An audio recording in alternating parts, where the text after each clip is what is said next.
ഇവർ തുടങ്ങിയിട്ടുള്ള സംരംഭമാണ് കേട്ടോ. ഇവരുടെ തലയിൽ ഉദിച്ചിട്ടുള്ള ഒരു വെറൈറ്റി ഗ്രില്ലുണ്ട്.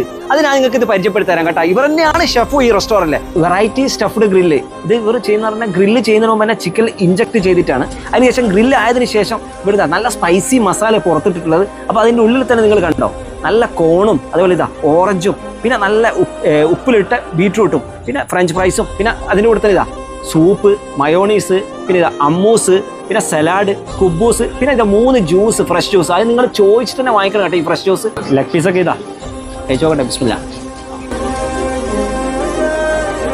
അടിപൊളി മസാല. അവർ ചിക്കനിൽ ഉള്ളിൽ ഇഞ്ചക്ട് ചെയ്തതും സ്പൈസി ആയിട്ടുള്ളതാണ്. അതുപോലെ പുറത്ത് ഇവരിട്ട മസാലയും സ്പൈസി ആട്ടെ. സ്പൈസി ലവേഴ്സിന് ഒരു മസ്റ്റ് ട്രൈ ആണ്. നമ്മൾ മലയാളികൾ സ്പൈസി ലവേഴ്സ് ആണല്ലോ. അമ്മൂസും കൂടി മിക്സ് ചെയ്യാം, കഴിക്കാം.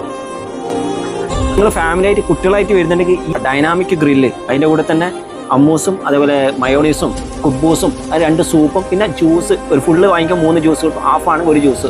അത് നിങ്ങൾ ചോദിച്ച് വാങ്ങിക്കും. ഇതിൻ്റെ നല്ല ഊരി വരികയാണ്. ഡൈനാമിക് സോസും കൂടി മിക്സ് ചെയ്ത് നല്ല ചൂടുണ്ട്. ഈ ഡൈനാമിക് സോസ് ഇത്തിരി സ്വീറ്റ് ആയിട്ടുള്ള കേട്ടോ. അപ്പോൾ കുട്ടികൾക്കെല്ലാം എന്തായാലും ഇഷ്ടപ്പെടും. സ്പൈസി ലവേഴ്സ് അല്ലാത്ത ആളുകളാണെങ്കിൽ ഇതൊന്ന് പറഞ്ഞു. സീറ്റിംഗ് കപ്പാസിറ്റി കുറവാണ്. അതുപോലെ തന്നെ നിങ്ങൾക്ക് ആദ്യം വിളിച്ചു പറയുകയാണെങ്കിൽ ഒരു എല്ലാം സെറ്റാക്കി തരും. ടേക്ക് അവേയും ഡെലിവറിയും ഉണ്ട്. സ്മൈൽസിലും നോൺസിലും നിങ്ങൾക്ക് ഓർഡർ ചെയ്യും. ഷാർജ ന്യൂ മുവൈല കമേഴ്ഷ്യൽ ലേക്ക് ടീ കഫ്റ്റീരിയ.